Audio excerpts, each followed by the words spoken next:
En el mundo de la Fórmula 1 ha habido muchas rivalidades, pero pocas tan intensas, personales y explosivas como la de Ayrton Senna y Alain Prost. Dos leyendas, dos estilos opuestos y un escenario que se convirtió en símbolo de guerra. El circuito de Suzuka, en Japón. Esta es la historia de cómo la venganza se convirtió en victoria. Esta es la venganza de Ayrton Senna.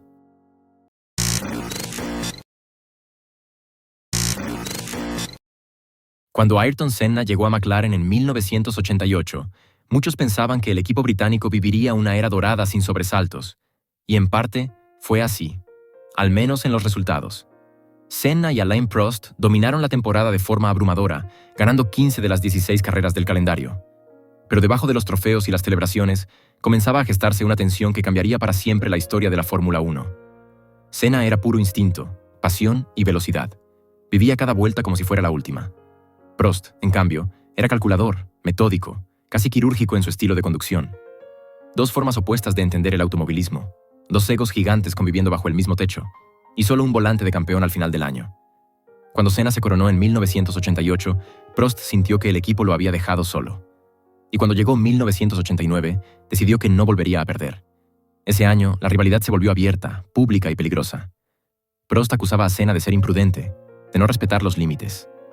Senna, por su parte, sentía que Prost tenía privilegios dentro del equipo y que, además, contaba con el favoritismo de la FIA, presidida por su compatriota Jean-Marie Balestre. Las palabras comenzaron a volverse más filosas que los adelantamientos. La guerra psicológica ya estaba desatada. A medida que avanzaba la temporada, la tensión crecía. Cada carrera era una batalla personal. Senna y Prost se disputaban victorias con agresividad, sin concesiones. El ambiente en McLaren era irrespirable, al punto que Prost anunció que dejaría el equipo a final de temporada para irse a Ferrari. Pero antes de despedirse, quedaba una última parada, el Gran Premio de Japón. Allí se definiría el campeonato, y se desataría el escándalo. El 22 de octubre de 1989, el mundo del automovilismo presenció uno de los capítulos más controversiales en la historia de la Fórmula 1. El Gran Premio de Japón en Suzuka no solo definía el campeonato, también era el escenario donde la tensión entre Senna y Prost alcanzaría su punto de ebullición. Prost llegaba con ventaja en puntos.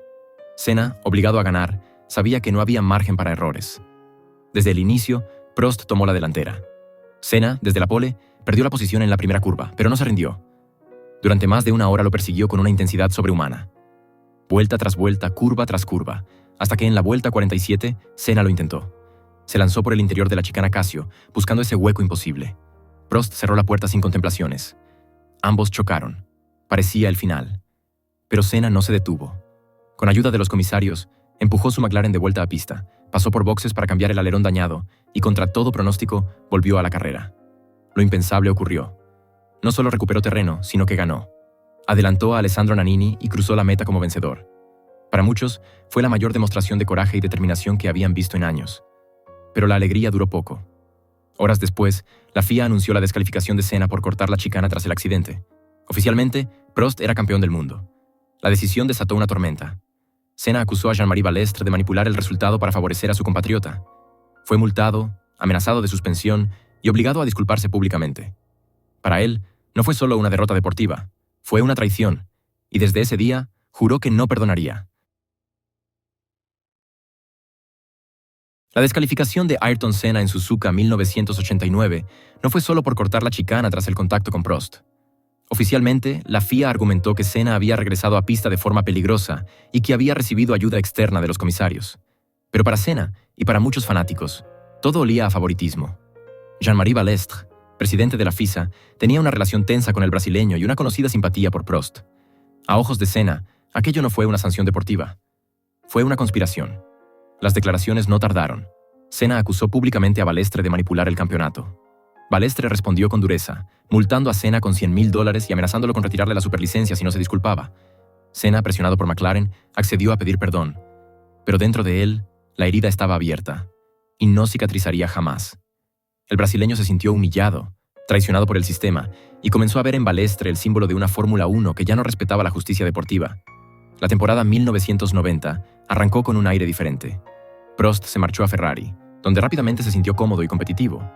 Senna, por su parte, tenía el monoplaza más rápido, pero una motivación que iba más allá de los puntos: redimirse. Durante todo el año, ambos protagonizaron un duelo espectacular, repartiéndose victorias y empujando al límite carrera tras carrera. y como si el destino lo hubiera escrito, el campeonato volvió a definirse en Suzuka. Senna llegaba a Japón con 9 puntos de ventaja. Si Prost no ganaba, Senna sería campeón. Pero había un detalle que lo cambiaría todo. Senna clasificó en la pole, pero la FIA colocó la posición de salida en el lado sucio de la pista. Senna pidió que se cambiara el lado, tal como se había hecho antes. La FIA, bajo la dirección de Balestre, se negó. Senna explotó. Para él, era otra provocación, otro intento de impedirle el título. Fue entonces cuando algo cambió en su mente. Ya no se trataba de ganar, se trataba de no dejarse vencer otra vez. 21 de octubre de 1990. Suzuka. Un año después del escándalo, Senna y Prost volvían a encontrarse en el mismo escenario, con el título en juego. Senna había conseguido la pole, pero su coche saldría desde el lado sucio de la pista, algo que él mismo había denunciado como una injusticia. Intentó que la FIA cambiara el lado de largada, pero Jean-Marie Balestre se negó rotundamente. Para Senna, era la confirmación de que el juego seguía manipulado. Esta vez, sin embargo, ya no iba a quedarse de brazos cruzados. Cuando se apagaron las luces, Prost arrancó mejor y tomó la delantera. Apenas llegaron a la primera curva, Senna no levantó el pie del acelerador, ni amagó con frenar. Se lanzó directo a la parte interna de la curva y chocó contra el Ferrari de Prost a más de 250 km/h. Ambos coches terminaron fuera de pista, pero esta vez no hubo comisarios, ni banderas, ni protestas que cambiaran el resultado.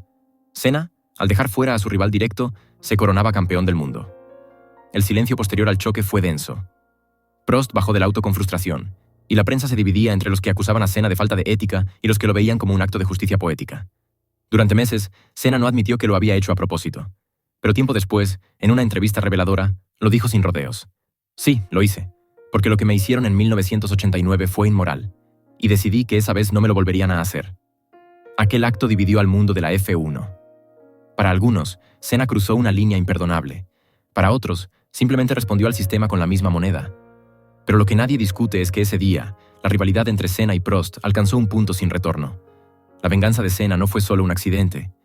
Fue el grito de un hombre que no aceptaba perder, sobre todo cuando sentía que se lo habían arrebatado injustamente.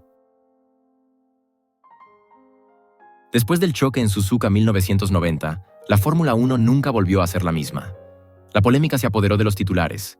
Senna fue duramente criticado por la prensa internacional y algunos pilotos, mientras Prost, frustrado, calificó el incidente como inaceptable. Balestre, silencioso al principio, evitó tomar medidas sancionatorias. Quizás porque sabía que cualquier acción contra Senna solo reavivaría las acusaciones de parcialidad. Aquel campeonato marcó el segundo título de Ayrton Senna, pero también el punto más oscuro de su carrera para muchos. No por el talento, incuestionable, sino por el acto deliberado que definió la temporada. La rivalidad con Prost continuó, aunque nunca volvió a alcanzar ese nivel de intensidad. Sin embargo, con los años, ambos bajaron la guardia. Se respetaron, incluso se reconciliaron. Prost estuvo entre los pocos que acompañaron a Senna en su funeral en 1994, como si al final solo ellos pudieran entender la dimensión real de aquella guerra. Lo ocurrido entre Senna y Prost en Japón fue más que una batalla por un título. Fue una lucha entre dos visiones del automovilismo, la pasión contra la estrategia, el corazón contra la cabeza, la justicia personal contra las reglas del sistema. Fue un capítulo caótico, controversial, pero absolutamente inolvidable. Una historia que sigue viva más de 3 décadas después, porque representa lo mejor y lo peor de la F1 en su estado más humano.